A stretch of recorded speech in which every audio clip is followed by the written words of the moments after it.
آصف، یہ آج سے تقریباً 30 سال پہلے کا واقعہ ہے جو میرے ساتھ پیش آیا تھا۔ میں اپنی نوکری کے لیے سکھر آیا تھا۔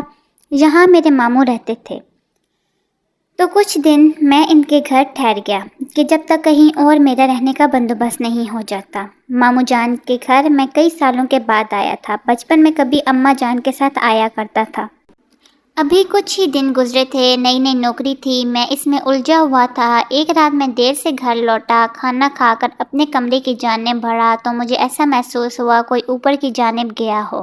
میرا کمرہ زینے کے سامنے تھا اور اوپر ایک کمرہ تھا جو بند پڑا تھا۔ ماموں نے مجھے پہلے دن ہی وہاں جانے سے منع کیا تھا، کیوں یہ نہیں بتایا۔ میں نے بھی زیادہ نہ پوچھا، مگر اس وقت کون گیا ہوگا وہاں یہ سوچ کر میں اوپر چلا گیا۔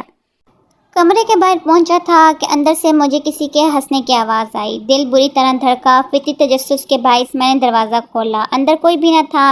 میں نے نظر گھما کر چاروں جانب دیکھا۔ کمرہ عرصہ بند رہنے کی وجہ سے گرد آلود ہو رہا تھا۔ آوازوں کو اپنا وہم جان کر پلٹنے ہی لگا تھا کہ ممانی نے مجھے پیچھے سے پکڑا۔ میں نے چونک کر دیکھا۔ مجھے حیرت بھی ہوئی کہ وہ کبھی سیڑھیاں نہیں چڑھتی تھی، پھر اوپر، مگر انہوں نے کہا کہ مجھے اوپر آتے دیکھا تو وہ میرے پیچھے چلی آئیں۔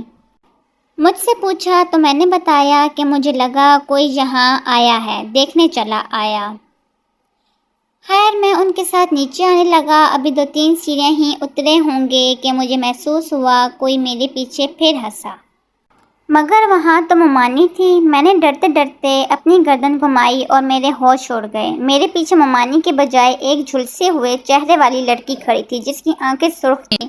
خوف سے میں سیڑھیوں سے نیچے گر پڑا۔ وہ آہستہ آہستہ میرے پاس آ رہی تھی۔ میری آواز حلق میں ہی رہ گئی۔ بامشکل میں چیخا تو میری آواز میں ممانی اور ماموں اپنے کمرے سے بھاگے آئے۔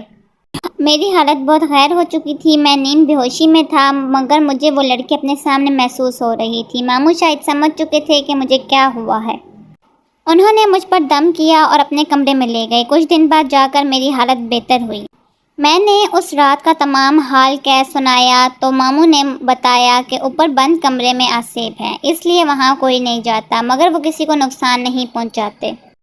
تم نے شاید دروازہ کھولا ہوگا، اس لیے تمہارے ساتھ ایسا ہوا۔ اس کے بعد میں جتنا وقت بھی ان کے گھر رہا کبھی زینے کے پاس بھی نہ کھڑا ہوا۔